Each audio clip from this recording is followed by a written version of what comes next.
Assalamu alaikum wa rahmatullah. Bismillah walhamdulillah wa salatu wa salam ala rasulillah wa ala alihi wa sahbihi wa man wala. Rabbi sharah li sadri yassir li amri wahlul 'uqdatan min lisani yafqahu qawli. Mes chers frères, mes chères sœurs, on va bi'idhnillah tabarak wa ta'ala parler de la confiance en Allah Azza wa Jalla.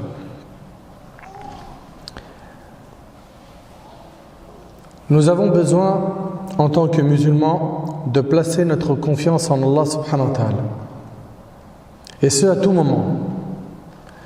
Dans cette dure réalité, la communauté a grand besoin et urgemment d'apprendre cette leçon, d'apprendre à placer sa confiance en Allah tabarak wa ta'ala. Et non pas en une personne, en sa famille, en son argent, en une organisation. La communauté musulmane ne doit placer sa confiance à nul autre qu'Allah Azza wa Jalla.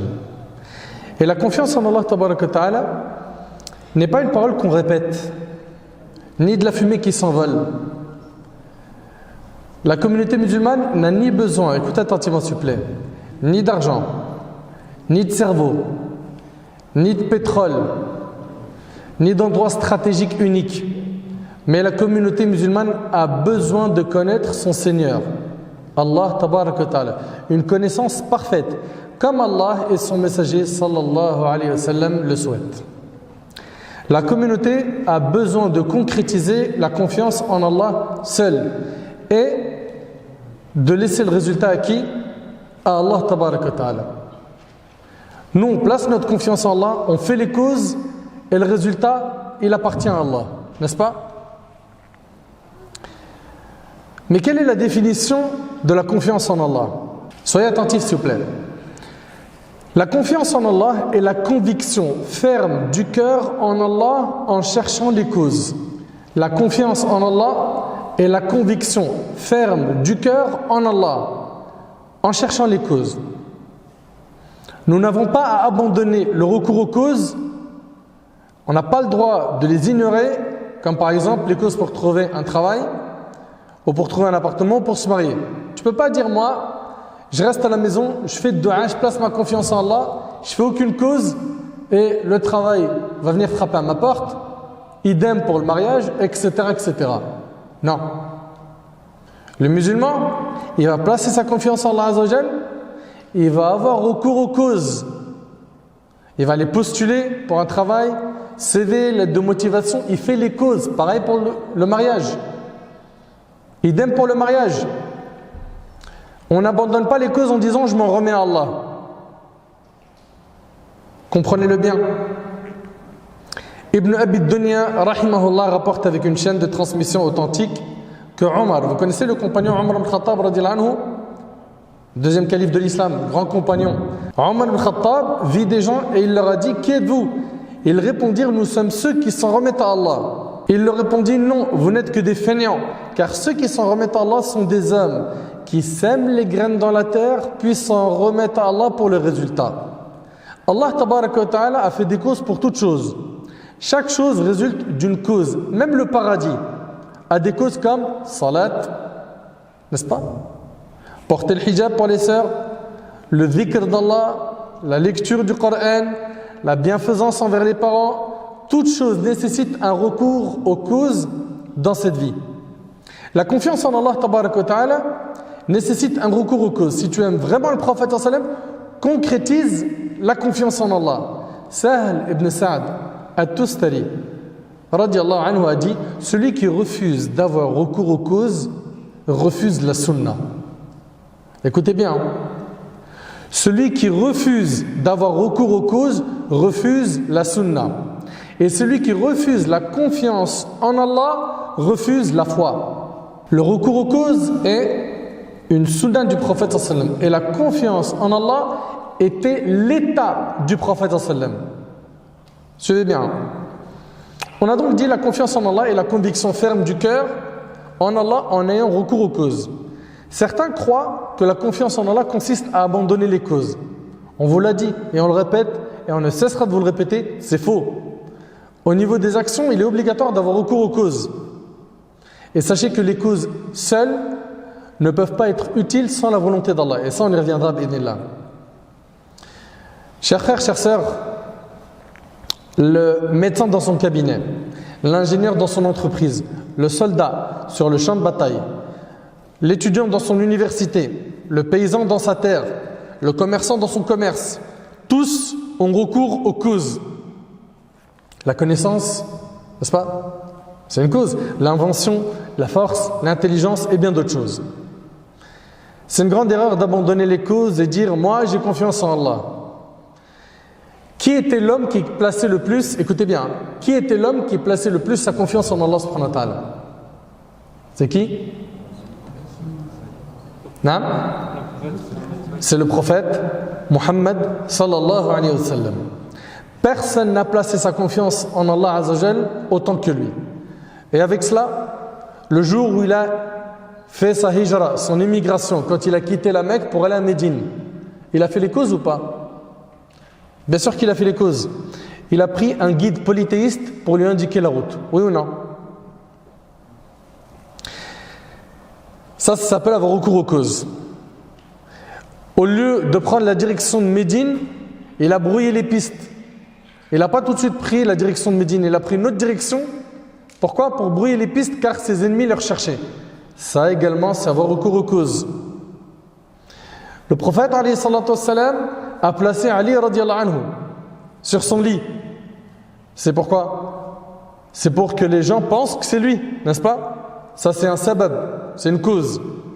Le prophète sallam, il avait les informations qui venaient de Abdullah ibn Abi Bakr, qui lui dormait à la Mecque, écoutait les infos et il les retransmettait au prophète sallam, en donnant tous les plans de Quraysh au prophète sallam pour qu'il sache comment s'organiser dans son immigration.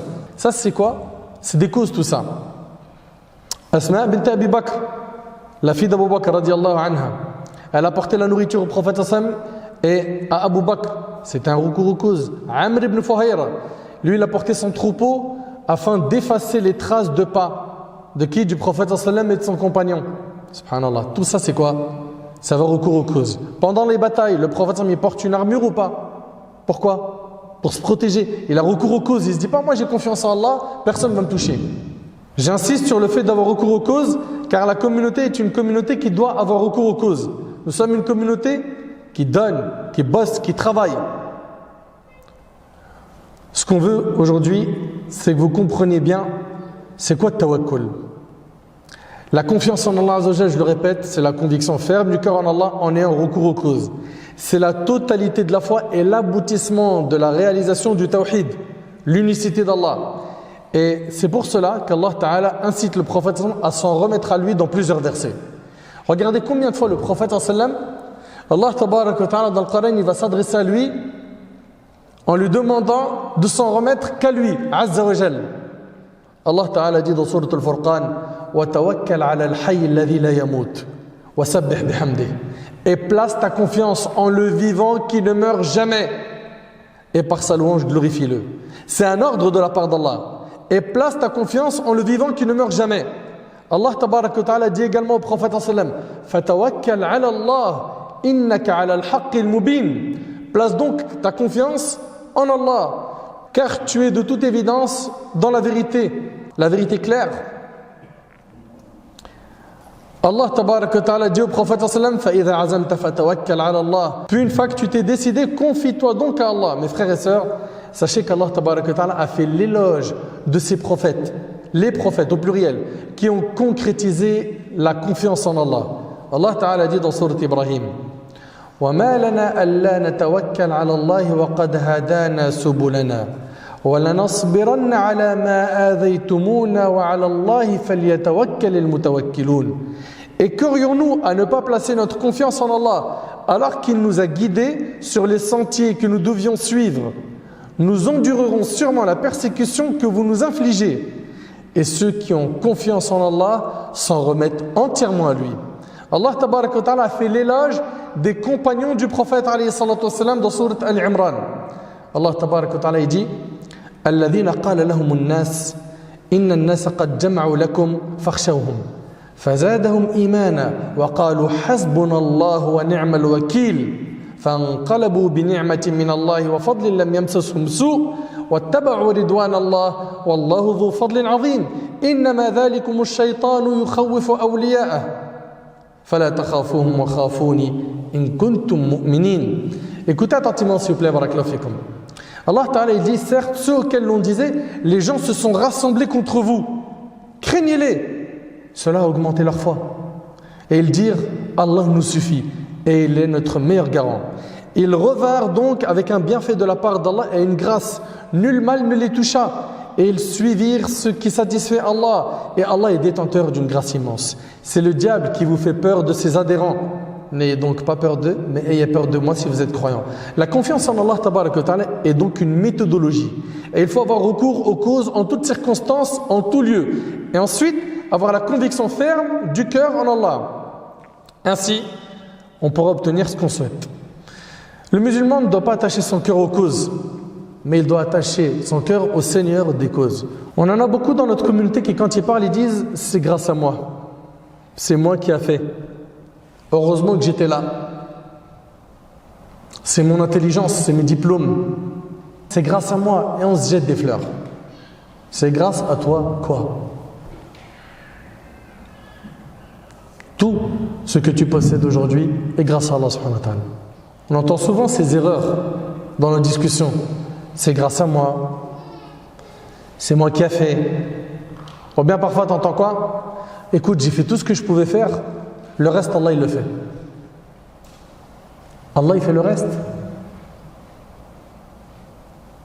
Méditez. Hein? C'est-à-dire, toi, tu as fait le plus gros et Allah, il fait le reste. On entend ça ou pas? C'est Allah Ta'ala qui fait tout. Ça, faut bien comprendre. Subhanallah. Le musulman sait pertinemment que si quelque chose est facilité, c'est par la volonté d'Allah. Et si quelque chose n'est pas facilité, c'est aussi par la volonté d'Allah. Allah Tabaraka Ta'ala il nous dit Inna kulla shay'in khalaqnahu biqadar. Nous avons créé toute chose avec mesure. Le commandement est entre les mains d'Allah Tabaraka Ta'ala du début jusqu'à la fin. Il n'y a pas un animal, un poisson, une plante qui se trouve dans le besoin sans qu'Allah le sache. Cela veut dire qu'il savait tout ce qui allait se produire à l'avance. Il maîtrise tout ce qui se passe dans son royaume Azza wa Jal. Allah Tabaraka Ta'ala il nous dit écoutez bien. وعنده مفاتيح الغيب لا يعلمها إلا هو ويعلم ما في البر والبحر وما تسقط من ورقة إلا يعلمها ولا حبة في ظلمات الأرض ولا رطب ولا يابس إلا في كتاب مبين. C'est lui qui détient les clés de l'inconnaissable. Nul autre que lui ne les connaît. Et il connaît ce qui est dans la terre ferme comme dans la mer. Et pas une feuille ne tombe sans qu'il ne le sache. Allahu Akbar. Une feuille d'arbre qui tombe, Allah subhanahu wa ta'ala, il le sait. Et pas une graine dans les ténèbres de la terre, rien de frais ou de sec qui ne soit consigné dans un livre explicite.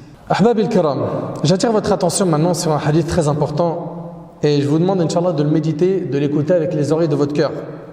Ce hadith-là, il est rapporté par l'imam Ahmad al-Tirmidhi ibn Majah. Dans le hadith de Omar ibn Khattab,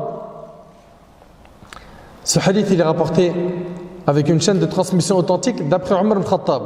Le prophète sallallahu a dit si vous placiez votre confiance en Allah comme il le veut véritablement, il vous donnerait votre subsistance comme il la donne aux oiseaux. Ils partent le matin le ventre vide et rentrent le soir le ventre plein. Allahu Akbar. Les oiseaux, ils ont confiance en Allah. Ils partent le matin le ventre vide. L'oiseau, il a fait maths sup, il a des diplômes. Il a confiance en Allah, il sort le matin et Allah Ta'ala il fait que tous les jours il mange. Lui et ses petits. C'est impressionnant ou pas? Et si le prophète ensemble dit si vous placez votre confiance en Allah comme il le veut véritablement, comme il le veut véritablement,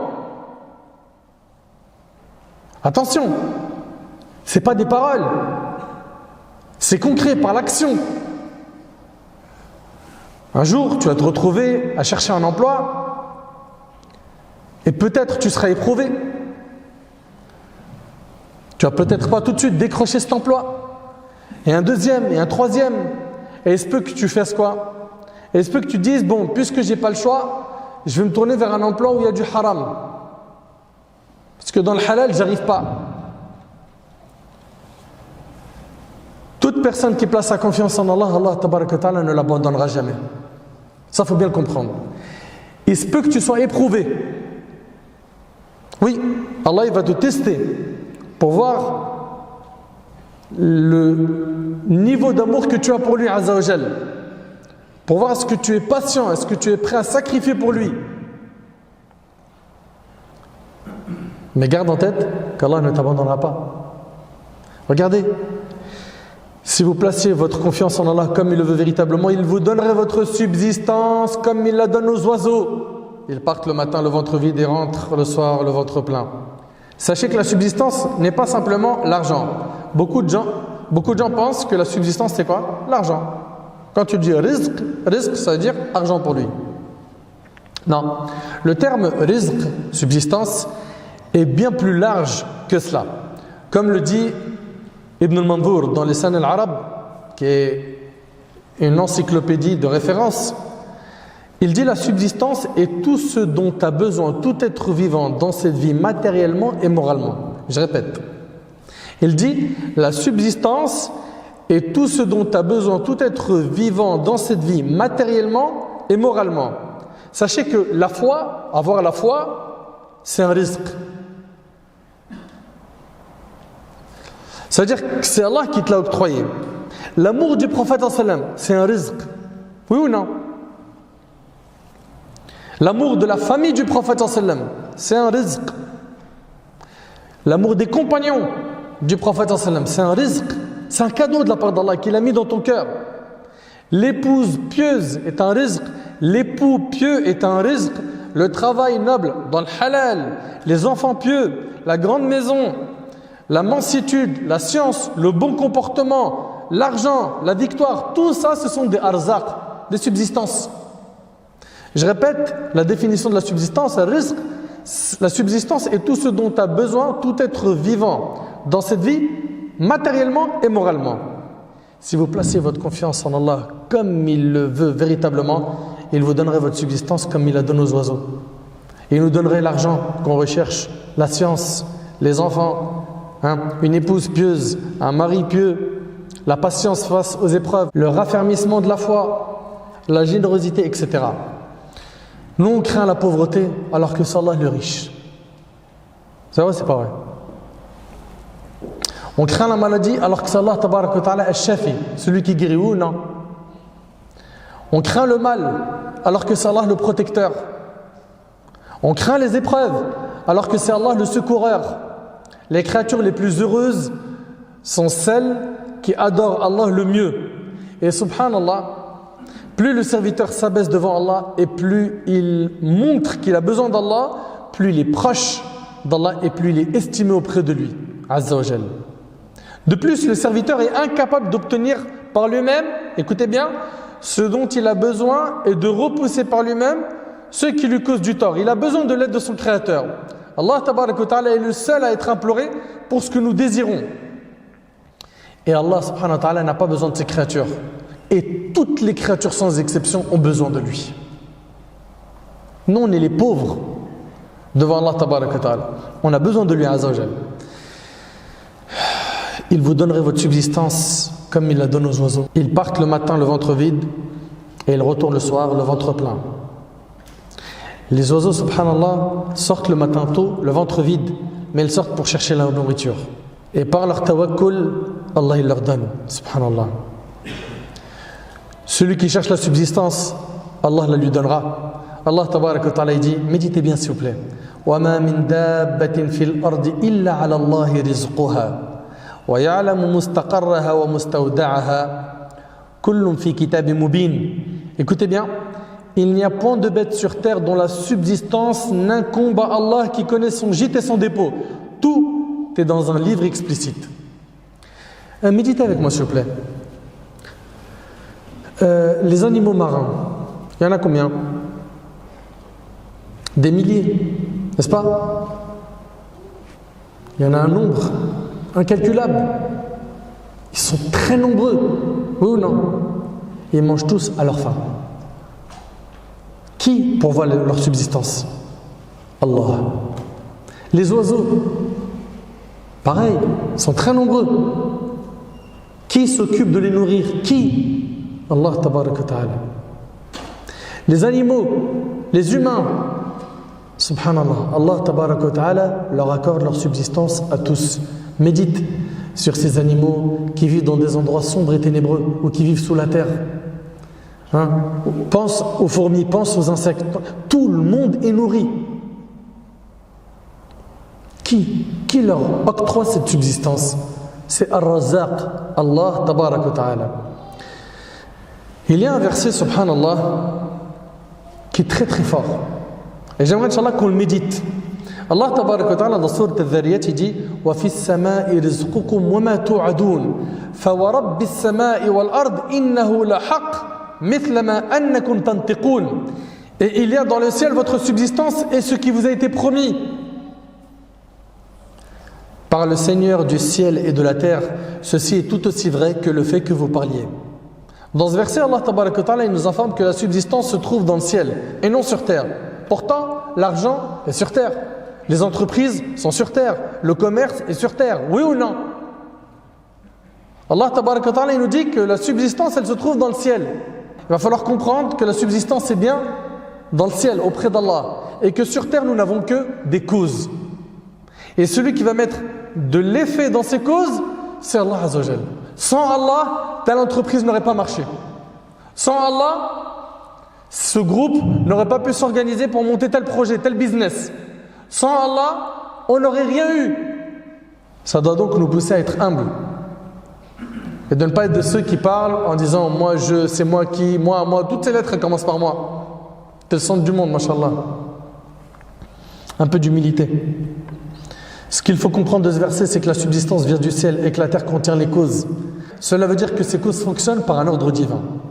Le fait de s'appuyer sur les causes de la pourvoyance et de faire des causes, la seule raison de ta pourvoyance est un manquement dans l'unicité d'Allah. Un bédouin intelligent et éloquent entendit le verset où Allah tabarak wa ta'ala dit « Et votre subsistance est dans le ciel et ce qui vous a été promis. » Puis dans le verset, Allah il dit « Par le Seigneur du ciel et de la terre. » Allah il jure. Ceci est tout aussi vrai que le fait que vous parliez. Il a dit, qu'est-ce qui a mis en colère le généreux pour qu'il jure? Il a dit, qu'est-ce qui a mis en colère le généreux, donc Allah, pour qu'il jure? Ibrahim ibn Adham, écoutez bien s'il vous plaît. Un pieux parmi nos ancêtres, un ascète, quelqu'un qui n'avait pas d'attachement à la dunya, un grand savant parmi nos pieux prédécesseurs. Un jour, il était assis en train de manger des morceaux de viande grillée. Une chatte passa, prit un morceau et s'enfuit. Il se mit à la suivre par curiosité. Il a vu qu'elle a laissé le morceau de viande dans un endroit abandonné et elle est partie. Ça l'a encore plus étonné. Il est resté un instant, puis il a vu un serpent qui est sorti de ce trou, qui a pris le morceau de viande et il est rentré à nouveau dans son trou. Ibrahim, rahimahullah, il leva les yeux au ciel et dit « Gloire à toi, qui a fait que les ennemis s'assurent la subsistance les uns les autres. » Allahu Akbar. Celui qui assure la subsistance de toute bête est Allah Azza wa Jal. Celui qui assure la subsistance de tous les humains, c'est Allah subhanahu wa ta'ala. Il a été dit à Hatim al-Asam, rahimahullah, un parmi nos ancêtres, « Oh Hatim, comment as-tu concrétisé la confiance en Allah ?» Il a dit par 4 choses. 1. J'ai su que ma subsistance n'irait à personne d'autre que moi, ce qui apaise à mon cœur.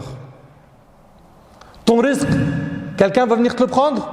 Allah il t'a écrit que tu allais te marier avec telle sœur, avec tel mari, que tu allais faire tel emploi, que tu allais acheter telle voiture. Est-ce que quelqu'un peut t'enlever ce qu'Allah subhanahu wa ta'ala t'a écrit? Vous suivez? J'ai su que ma subsistance n'irait à personne d'autre que moi, ce qui apaisa mon cœur. 2. J'ai su que personne ne fera mes actes à ma place. Je me suis donc mis au travail. Est-ce que quelqu'un peut prier à ta place? Il jeûne Ramadan à ta place, il sort zakat à ta place? Non.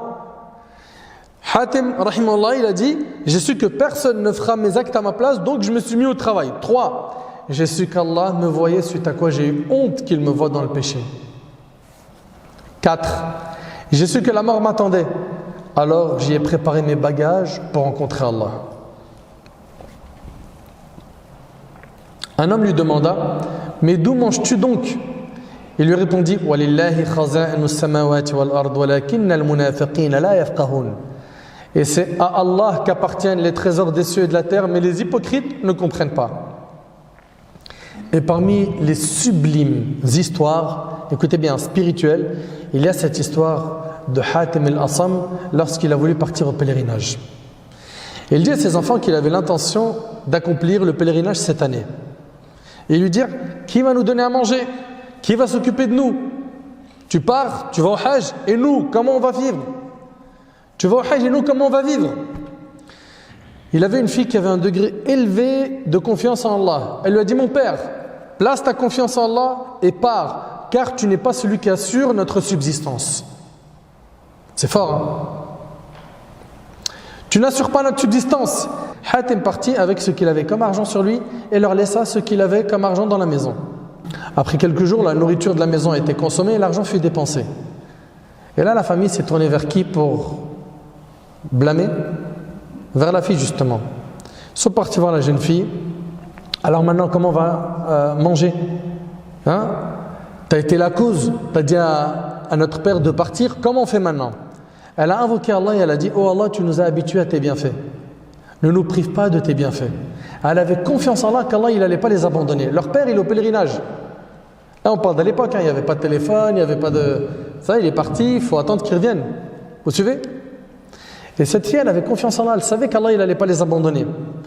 Et subhanallah, l'histoire elle est très puissante. Allah tabaraka wa ta'ala a voulu que le chef du village passe devant la maison. La maison de qui? De Hatim. Il était avec ses hommes. Il a eu hyper soif.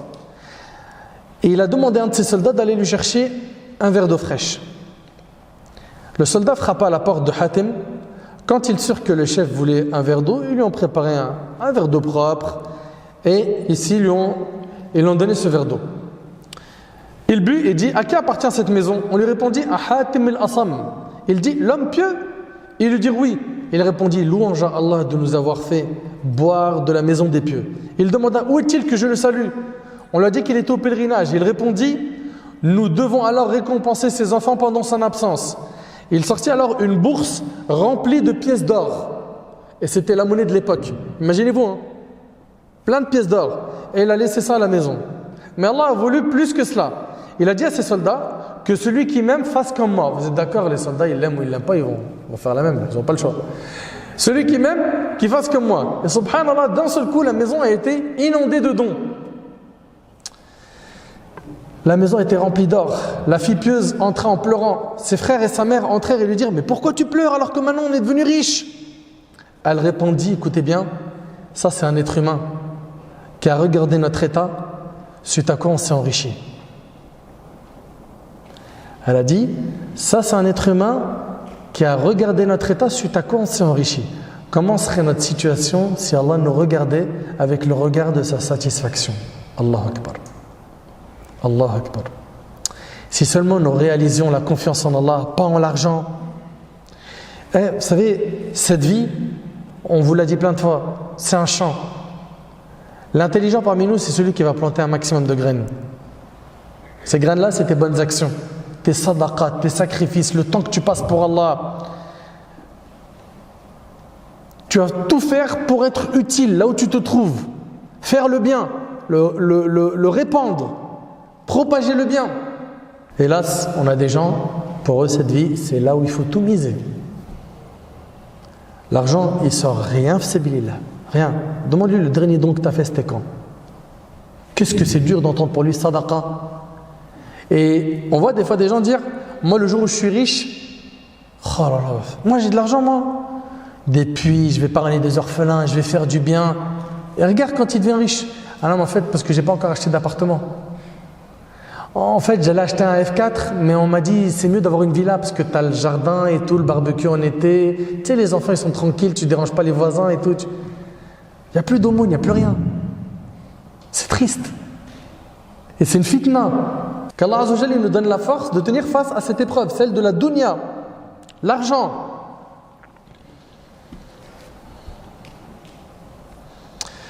Je demande à quelqu'un de nous citer une seule bataille que la communauté musulmane a gagnée alors qu'elle surpassait l'ennemi en nombre ou en armement. Je parle ici dans la biographie du prophète sallallahu alayhi wa sallam. Une bataille. Ouais? J'ai entendu?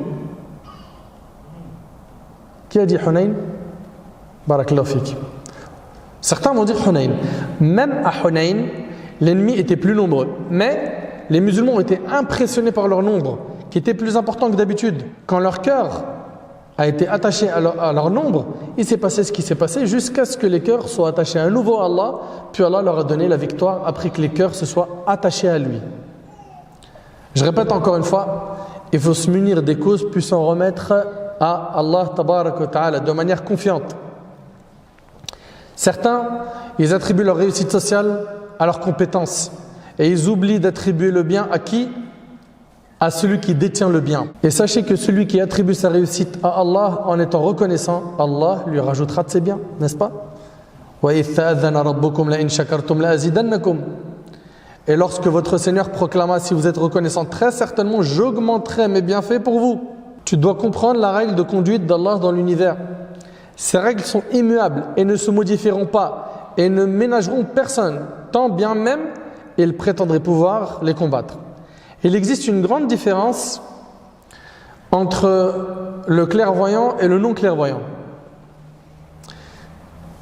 Le croyant, lui, et le clairvoyant, il se munit des causes et s'en remet à celui qui provoque les causes, à savoir Allah tabaraka wa ta'ala. Alors que le non-clairvoyant, qu'est-ce qu'il va faire? Il va s'en remettre à qui? À lui, à sa propre personne. Subhanallah. Allah tabaraka wa ta'ala, il nous dit وَمَن يَتَوَكَّلْ عَلَى اللَّهِ فَهُوَ حَسْبُهُ. Et quiconque place sa confiance en Allah, Allah lui suffit. Allah lui suffit. Ça veut dire quoi? Ça veut dire qu'Allah s'occupera de son affaire. Celui qui se réfugie auprès d'Allah, Allah le secourra.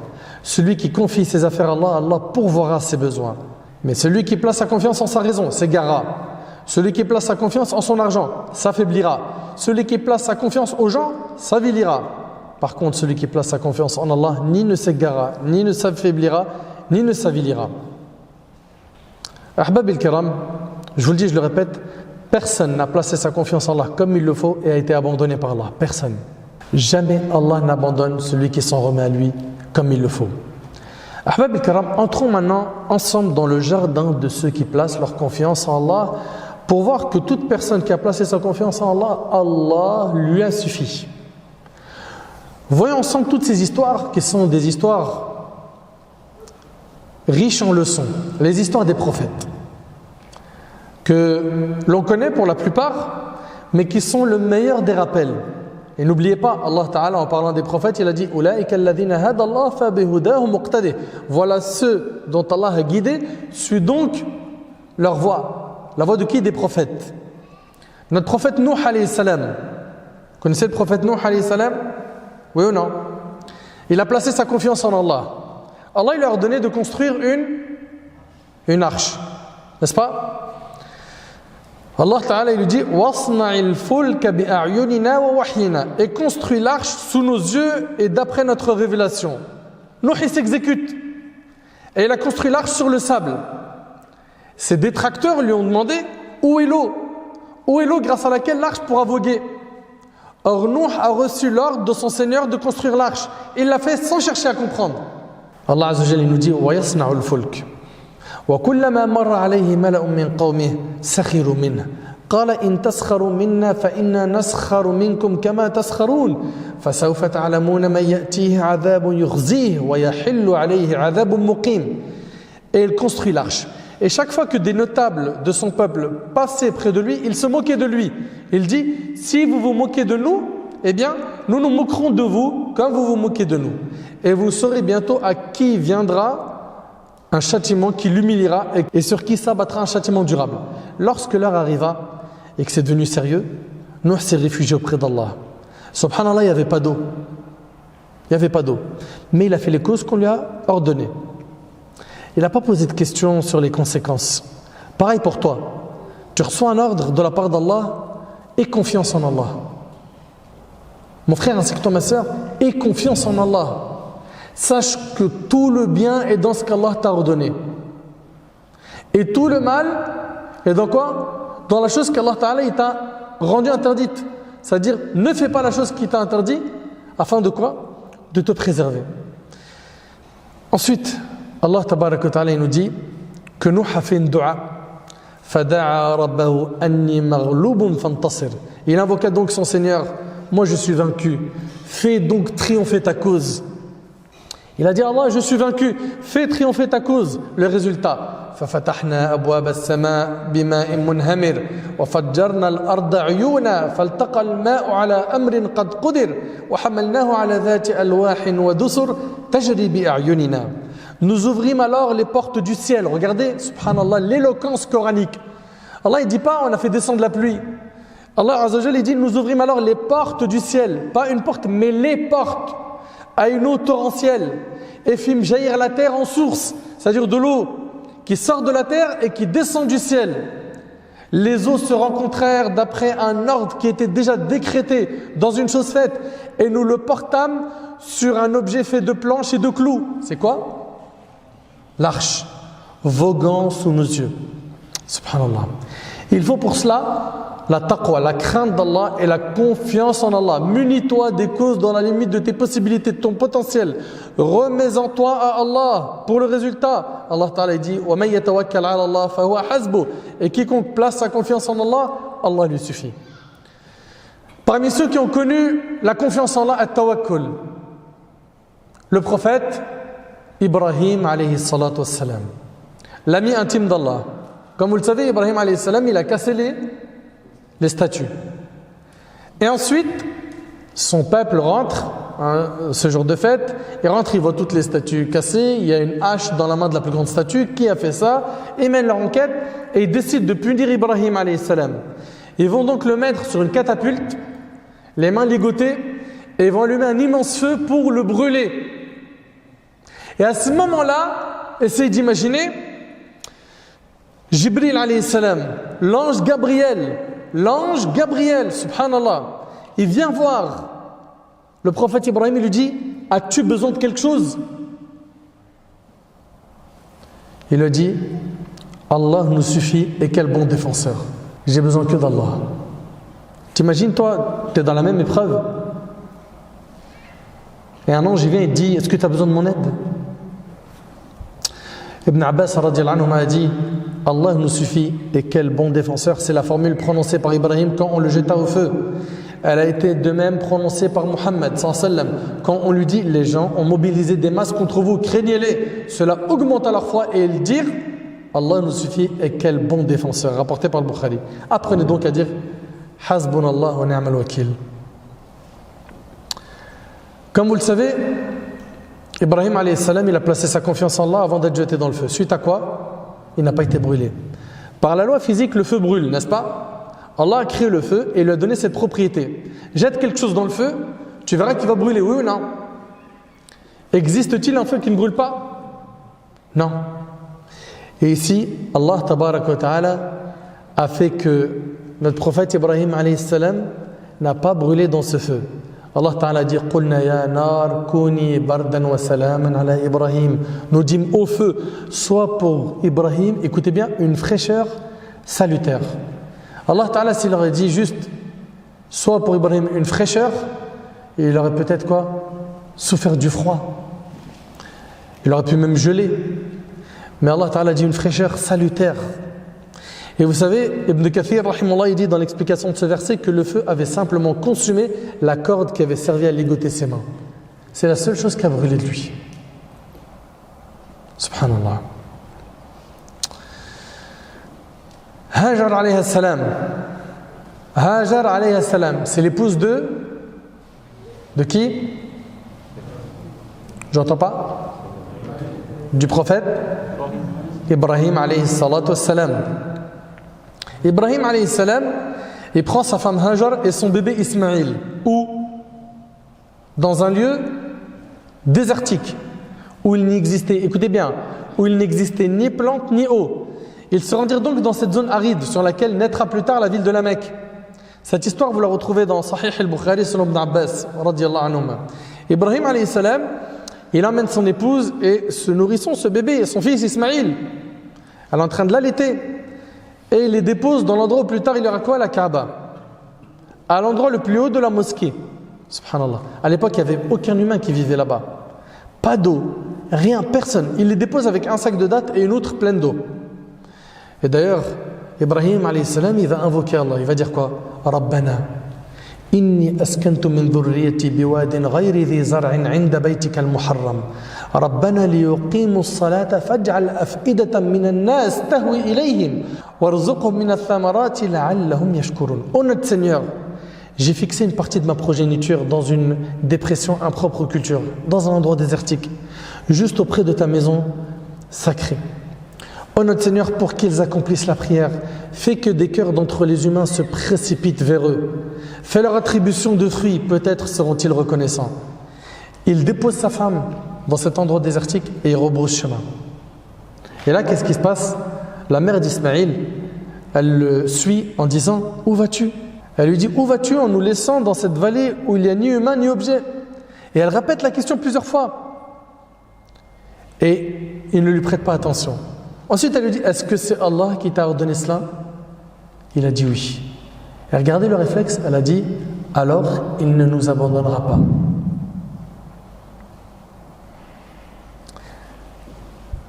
Vous êtes d'accord que le niveau de confiance en Allah qu'elle a, il est très puissant, oui ou non? Elle est dans le désert avec un nourrisson. Il n'y a personne, il n'y a pas un humain, il n'y a rien, pas une construction, rien. Elle place sa confiance en Allah. Elle part avec son bébé dans cet endroit. Elle va rester dans cet endroit avec son bébé.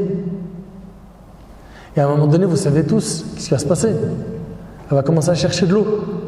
Et de là va jaillir la source de Zamzam. Et quand il y a de l'eau dans un endroit, les oiseaux généralement se réunissent dans ce périmètre. Et la tribu de Jurhum, en passant par là, elle va dire ici, il y a un indicateur qui prouve quoi? Qu'il y a de l'eau. Et d'un seul coup, il va y avoir cette tribu qui va s'installer autour d'elle et la vie va naître dans cette ville. Cette ville va par la suite devenir peuplée de gens. Subhanallah. Ça, c'est une épreuve qu'il a réussi, Ibrahim alayhi salam. Le temps passe et Ibrahim alayhi salam, il retrouve son fils Ismaïl plus tard. Et après, il se voit en rêve en train de faire quoi? De l'égorger. Inni ra'aytu fi al-manam anni adbahuk. Il dit à son fils, j'ai vu un rêve que j'étais en train de t'égorger. Qu'est-ce qu'il lui dit? Ya abati if'al ma tu'mar satajiduni insha'Allah min as-sabirin. Ô père, mon cher père, fais ce qui t'a été ordonné. Tu me trouveras, si Allah le veut, parmi le nombre des quoi? Des endurants.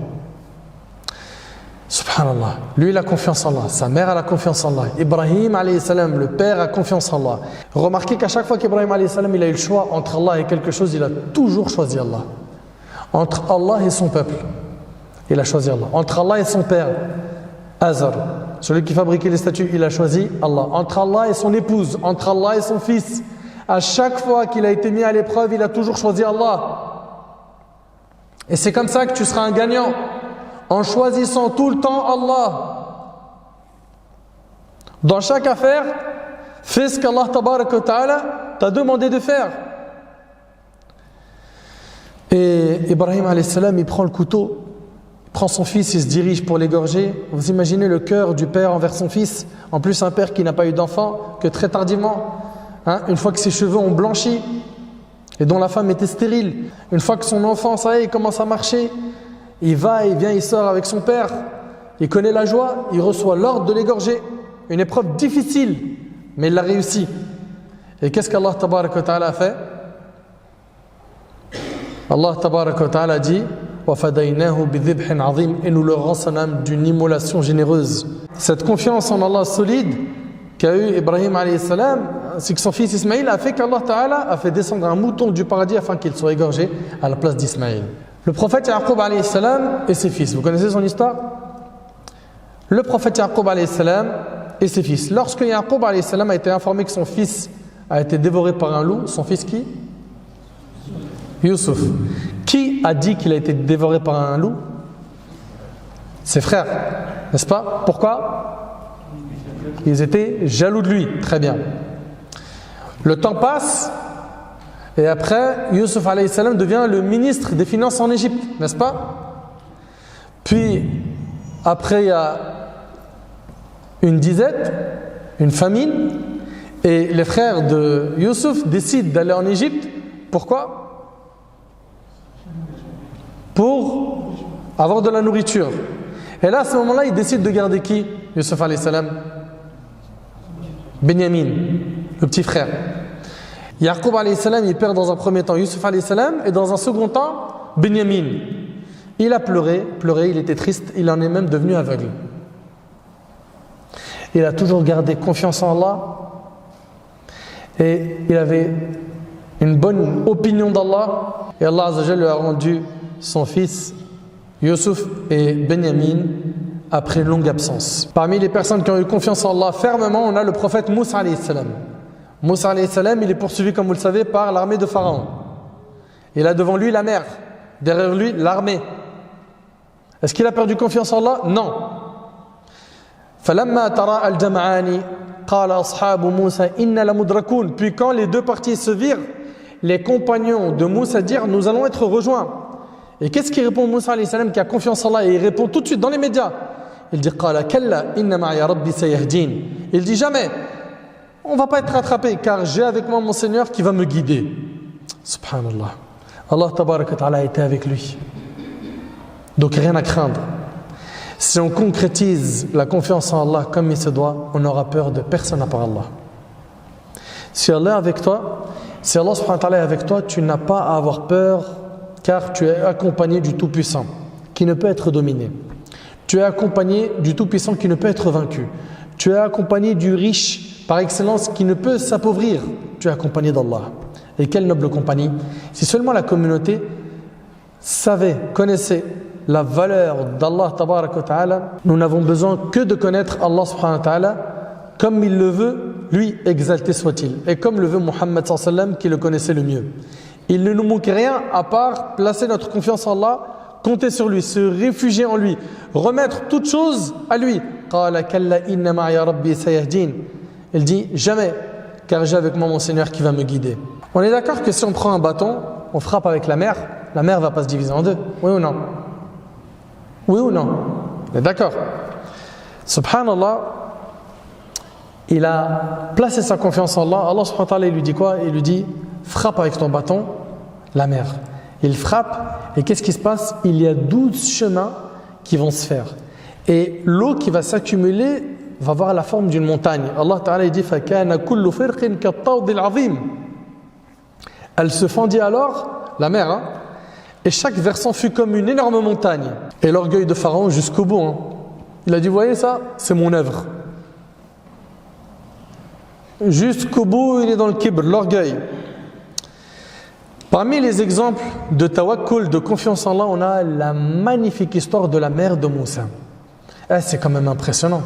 Pharaon, dans un cauchemar, il voit que son royaume, après l'interprétation des sorciers, les gens autour de lui, que son royaume il est menacé par un enfant de Bani Israël qui va prendre son royaume. Qu'est-ce qu'il décide de faire? De tuer tous les nouveau-nés mâles. N'est-ce pas? Il va commencer donc à envoyer ces hommes, les policiers, qui vont tourner autour des maisons, et dès qu'ils entendent le bruit d'un accouchement, d'un bébé qui pleure, ils rentrent. Si c'est un garçon, ils le tuent. Et il aura tué comme ça des milliers d'enfants. Et celui qui recherchait, c'était qui? C'était Moussa alayhi salam. Allah Ta'ala il dit: وَأَوْحَيْنَا إِلَى أُمِّ مُوسَى أَنْ أَرْضِعِيهِ فَإِذَا خِفْتِ عَلَيْهِ فَأَلْقِيهِ فِي الْيَمِّ وَلَا تَخَافِ وَلَا تَحْزَنِي إِنَّا رَادُّوهُ إِلَيْكَ وَجَعِلُوهُ مِنَ الْمُرْسَلِينَ. Allah Ta'ala il dit: et nous révélâmes à la mère de Moussa. Et ici, le mot révélâmes est à comprendre dans le sens nous inspirâmes, car il n'y a eu aucune femme prophète. D'accord? Et donc nous inspirâmes à la mère de Moussa ceci: allaite-le. Et quand tu craindras pour lui, jette-le dans le flot, dans la mer. Et n'aie pas peur et ne t'attriste pas. Nous te le rendrons. Ça, c'est une promesse divine. Mais c'est pas fini. Et ferons de lui un messager. Allahu Akbar. Et feront de lui un messager. La mère de Moussa met son fils donc dans une caisse, puis elle le jette dans la mer. Cette caisse ne va pas se noyer parce qu'Allah Tabaraka Ta'ala a dit: nous te le rendrons. C'est une promesse divine. La caisse va s'arrêter devant le palais de Pharaon. Assia va voir de loin la caisse.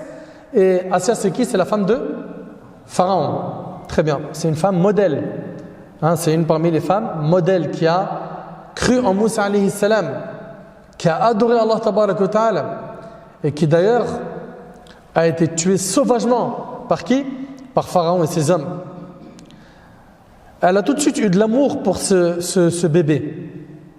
Allah Ta'ala il nous dit وَقَالَتِ امْرَأَةُ فِرْعَوْنَ قُرَّةُ عَيْنٍ لِي وَلَكَ لَا تَقْتُلُوهُ عَسَىٰ أَن يَنْفَعَنَا أَوْ نَتَّخِذَهُ وَلَدًا وَهُمْ لَا يَشْعُرُونَ. Or, la femme de Pharaon dit, cet enfant recueilli réjouira ma vue et la tienne.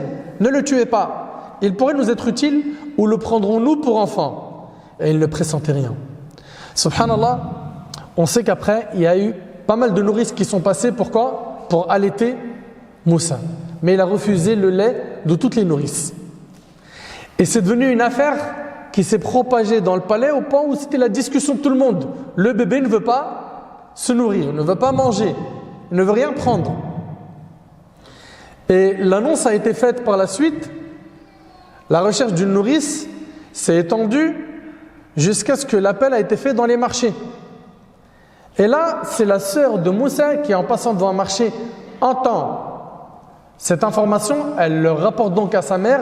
Sa mère vient et subhanallah, dès qu'il a goûté au lait de sa mère, tout de suite, il s'est nourri, il s'est tranquillisé. Et d'ailleurs, Pharaon, ça l'a étonné. Il dit, est-ce que c'est sa mère? Et bien sûr, ici, elle a caché la vérité. Et à la fin, il lui a proposé un salaire et de vivre dans ce palais pour nourrir le bébé qui est Moussa alayhi salam. C'est-à-dire, subhanallah, lui qui en a tué des centaines de milliers, celui qui craignait, finalement, il va grandir dans son palais en sécurité. Et c'est sa mère qui l'allaite dans le palais de Pharaon, subhanallah. C'est impressionnant. Mais la mère de Moussa préférera l'allaiter chez elle en prétextant qu'elle a un foyer à gérer, son époux, ses enfants, etc. Et il lui accordera cela. Ici, elle a eu confiance en Allah subhanahu wa ta'ala. Notre prophète Muhammad alayhi salatu wassalam, il quitte la Mecque, il va en direction de Médine. Mais avant d'aller à Médine, il va se réfugier dans une grotte qu'on appelle la grotte de Thawr. Il va y rester combien de jours? 3 jours. 3 jours. Il va rester là-bas avec son compagnon Abu Bakr radiyallahu anhu. Et à un moment donné, l'ennemi qui eux cherchent à tout prix le prophète sallallahu alayhi wa sallam, parce qu'il y aura un prix qui va être donné à celui qui capture le prophète sallallahu alayhi wa sallam. Ce prix est de 100 chameaux. 100 chameaux. Ici, Abu Bakr as-Siddiq radiyallahu anhu dira au prophète sallallahu alayhi wa sallam, si l'un d'eux il avance un peu plus, il va nous voir. Il va nous voir ici dans cette grotte. Et là, le prophète sallallahu alayhi wa sallam de lui dire, oh Abu Bakr, que penses-tu de 2 personnes lorsqu'Allah est leur 3e compagnon rapporté par le Bukhari? Tu crois qu'on est seul, toi et moi? Allah Azza wa Jalla, il est avec nous. Et ça, j'aimerais bien à chaque fois qu'une personne parmi vous est mise à l'épreuve, qu'elle y réfléchisse. Tu n'es pas seul. Allah Ta'ala, il est avec toi. Place ta confiance en lui. Vous avez oublié le verset où وَمَن يَتَوَكَّلْ عَلَى اللَّهِ فَهُوَ حَسْبُهُ. Celui qui s'en remet à Allah, Allah lui suffit. Tu n'as besoin de personne à part Allah. Mais sans l'oubli, il y a un fossé entre la théorie et la pratique. Aucun mal ne peut te toucher tant qu'Allah ne te l'a pas écrit. Selon Ibn Abbas radiyallahu anhu, le prophète a dit, sache que si l'humanité est d'accord à l'unanimité pour te faire quelque bien, cela ne te profitera que dans la mesure où Allah te l'aurait assigné. C'est-à-dire, si l'humanité entière se réunissait pour te faire un bien et qu'Allah ne te l'a pas écrit, ils n'y parviendront pas. Et écoutez bien, et si l'humanité est d'accord à l'unanimité pour te causer du tort, tu n'en pâtiras en rien, sinon dans la mesure où Allah en aurait ainsi décidé à ton encontre. C'est-à-dire, si l'humanité se réunit, complote pour te faire du mal, qu'Allah n'a pas écrit, ils n'y parviendront jamais. Jamais. Et le hadith il est rapporté par Ahmad et d'autres. Zayd ibn Aslam a rapporté de son père qui a dit, j'ai entendu Omar ibn Khattab dire, le messager d'Allah sallallahu alayhi wa sallam a ordonné de donner l'aumône. Et il se trouvait que j'avais une somme d'argent. Alors je me suis dit, aujourd'hui je ferai mieux qu'Abu Bakr. Omar il était toujours en concurrence avec qui? Avec Abu Bakr, dans le bien. Il a dit, aujourd'hui je ferai mieux qu'Abu Bakr. si j'arrive un jour à rivaliser avec lui. Il a fait don de la moitié de sa richesse. Ça c'est Omar al-Khattab, la moitié de sa richesse en don. Le prophète sallallahu alayhi wa sallam m'a demandé, il demande à Omar, qu'as-tu laissé pour ta famille? Il a dit, j'ai laissé l'équivalent de ce que j'ai donné. Mais Abu Bakr avait apporté toute sa richesse. Et le messager d'Allah sallallahu alayhi wa sallam lui a demandé, qu'as-tu laissé pour ta famille? Il a répondu, je lui ai laissé Allah et son messager. C'est le plus beau cadeau que tu peux laisser à ton enfant. Une éducation islamique. Omar a dit, Omar par la suite il a dit, je ne rivaliserai plus jamais avec toi en quoi que ce soit. Je ne rivaliserai plus avec toi, Abu Bakr. Et certains vont dire, ouais mais akhi, ça c'est les prophètes, ça c'est les compagnons. Nous on vient à une époque différente, akhi. Nous on n'est ni prophète ni compagnon. Eh bien écoutez avec moi ces deux histoires contemporaines. Ici, subhanallah, il s'agit d'un parmi les musulmans qui a été fortement éprouvé. Éprouvé par une maladie au cœur. Et je demande à Allah subhanahu wa ta'ala par l'occasion de guérir tous les malades musulmans. Il a décidé de se rendre à Londres pour se soigner. Les médecins ont décrété qu'il fallait recourir à une opération chirurgicale afin d'élargir un des ventricules. Ce frère, qui est un enseignant à l'université, a juré qu'avant son départ pour Londres, il était assis avec un ami et en face de lui se trouvait un boucher qui vendait de la viande. Et il y avait une vieille dame qui a attiré son regard. Elle ramassait tout ce qui tombait par terre, de la boucherie. Gras, viande, os. Son cœur s'est attendri. Il s'est dirigé vers cette vieille dame et lui a demandé, mais qu'est-ce que tu es en train de faire? Elle lui a dit, j'ai 6 filles et on n'a pas mangé de viande depuis 1 mois. Il a été ému. Ça lui a fait verser des larmes. Il lui a dit, qu'est-ce que tu veux? Elle lui a dit, je veux juste 500 grammes de viande. C'est tout. Le frère a demandé au boucher de lui servir 2 kilos de viande et de lui servir 2 kilos de viande par semaine.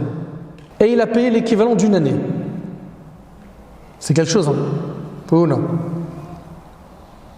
Cette vieille dame a commencé à pleurer, à lever les mains au ciel en invoquant Allah en faveur de cet homme. Et vous connaissez la beauté et la saveur des invocations naturelles de nos mamans. Des invocations qui déchirent le cœur. Le frère a donc pleuré.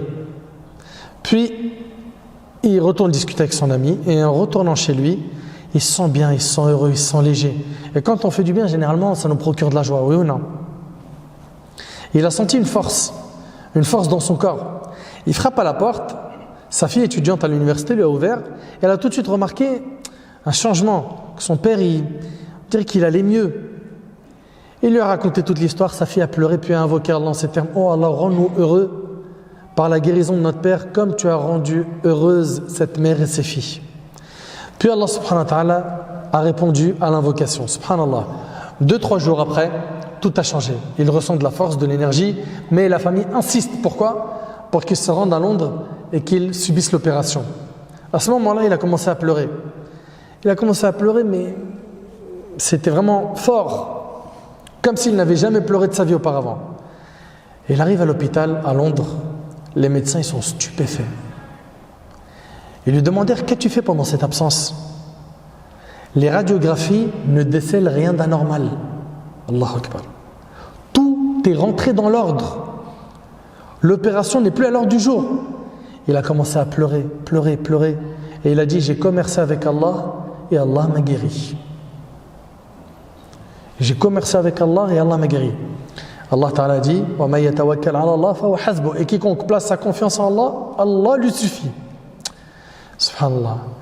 Une autre histoire, c'est l'histoire de cette sœur dont le mari s'est absenté. Elle était pauvre. Elle avait une fille qui est tombée malade pendant une nuit. Maladie ordinaire avec fièvre. Elle n'avait pas de médicaments et elle n'avait pas mangé la veille. La mère a décidé en guise de remède de prier 2 rak'at et d'invoquer Allah afin qu'il la guérisse. Elle n'a pas d'argent, elle n'a rien. À 2h du matin, elle entend quelqu'un qui frappe à la porte. La maman, elle est étonnée. Elle raconte que son père, donc la mère de la fille malade, son papa, donc le grand-père en fait de la fille, il se précipite vers la porte et qui est là? C'est le docteur, le médecin. Médecin à 2h du matin, qui l'a ramené ce médecin? Donc il ouvre la porte, la mère de la fille se tient derrière son papa. Le médecin demande où est la patiente. Ils le font rentrer, il ausculte la malade, il écrit l'ordonnance, puis après avoir terminé, il exige le paiement de la facture, de la consultation. Mais la mère répond qu'elle n'a pas les moyens de payer. Et là, le médecin, il se met en colère, il lui reproche son manque de pudeur. Tu m'appelles à une heure tardive, tu m'as fait déplacer, tu n'as pas les moyens de payer, est-ce que c'est sérieux, etc. Il la blâme. Et la mère, elle est étonnée. Elle lui dit, mais comment j'aurais pu te contacter? J'ai pas de téléphone chez moi. J'ai pas de téléphone chez moi. Le docteur, il se calme un peu. Le docteur, il lui demande, cet appartement n'est-il pas celui de la famille Untel? Et la femme lui dit non. La famille Untel, c'est l'appartement juste à côté du nôtre. En fait, qu'est-ce qui s'est passé? Le médecin, il s'est trompé. Allah subhanahu wa ta'ala, il a fait qu'il s'est trompé de porte. Allahu Akbar. C'est impressionnant. Subhanallah. C'est ce qui s'est passé. Le docteur lui a dit, Wallahi, Allah m'a envoyé pour toi. Raconte-moi ton histoire. Elle lui a expliqué qu'elle vivait dans des conditions difficiles. Suite à quoi le médecin, après avoir écouté tout cela, il a dit, bouge pas, je m'en occupe. Il est parti chercher les médicaments, de la nourriture et il lui a assuré un salaire mensuel jusqu'au retour du mari. Et quiconque place sa confiance en Allah, Allah lui suffit. Mes chers frères, mes chères sœurs, il faut se munir des causes et placer sa confiance en Allah. Vous allez rencontrer des défis dans votre vie. Peut-être par votre islamité, vous allez peut-être voir des portes qui ne seront pas tout de suite ouvertes ou qui seront fermées d'un coup. Placez votre confiance en Allah. Sachez que Ar-Razzaq, c'est Allah. Celui qui accorde la subsistance, c'est Allah. Celui qui est capable de tout, c'est Allah. Celui qui connaît bien ta situation, c'est Allah. S'il t'a donné, c'est par sagesse, par hikmah de sa part. S'il ne t'a pas donné tout de suite, pareil, il y a une sagesse derrière. Place ta confiance en Allah. Il nous faut nous réformer et abandonner le mauvais comportement qu'on a envers notre Seigneur Azza wa Jal. Et surtout, ces adorations qui émanent du cœur, at-tawakkul, al-yaqin, la confiance, la certitude, la sincérité, la piété, tout ce qui vient du cœur, il faut le réformer. Et c'est le plus dur. C'est le plus dur, c'est un gros travail. Pour terminer, je clôture ma conférence en vous disant que nous, on doit garder espoir en Allah subhanahu wa ta'ala. Parce qu'Allah tabaraka wa ta'ala, il est proche des pieux, proche de ceux qui l'invoquent avec sincérité. Mais attention, l'espoir s'il n'est pas accompagné d'actions et vains, c'est l'espoir des menteurs et des désœuvrés. Il faut retourner à la foi et à la compréhension de nos ancêtres, nos pieux prédécesseurs, afin de porter le flambeau qui permettra d'éclairer le chemin et d'illuminer à nouveau notre vie.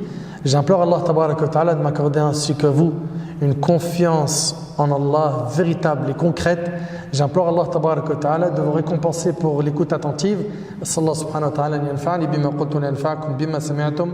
هذا ما أعلم والله عز وجل أعلى وأعلم سبحانك اللهم وبحمدك أشهد أن لا إله إلا أنت أستغفرك وأتوب إليك وآخر دعوانا الحمد لله رب العالمين.